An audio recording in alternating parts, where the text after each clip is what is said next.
പ്രിയമുള്ള കുഞ്ഞുമക്കളെ, ഞാൻ ഹരീഷ് ആർ നമ്പൂതിരിപ്പാട്. ഉണ്ടപ്പനും നൂലപ്പനും ഈ കഥ കേൾക്കൂ.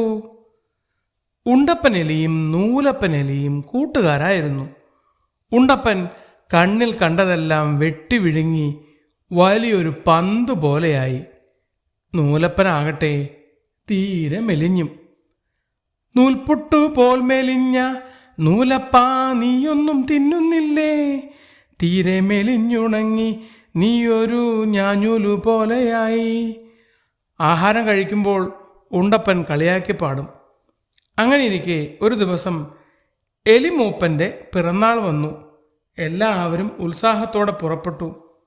പോകും വഴി ചെറിയൊരു പൊത്തിലൂടെ നുഴഞ്ഞു വേണം അപ്പുറം കടക്കാൻ. നൂലപ്പൻ വളരെ വേഗം പൊത്തിലൂടെ കടന്നു. അലസനായ ഉണ്ടപ്പൻ വളരെ വൈകിയാണ് പുറപ്പെട്ടത്. അവൻ തിങ്ങി ഞെരുങ്ങി പൊത്തിലൂടെ കടന്നു. തലയും ഉടലിൻ്റെ പാതിയും അപ്പുറം കടന്നു. അത് കഴിഞ്ഞപ്പോഴാണ് വലിയ വയറ് തടസ്സമായി. അവന് കടക്കാൻ പറ്റുന്നില്ല. ഉണ്ടപ്പൻ അങ്ങോട്ടും ഇങ്ങോട്ടും കടക്കാനാവാതെ കുഴങ്ങി. നേരം കടന്നുപോയി. നൂലപ്പൻ ഉൾപ്പെടെയുള്ളവർ ആടിയും പാടിയും തിന്നും കുടിച്ചും ആഘോഷിച്ചു.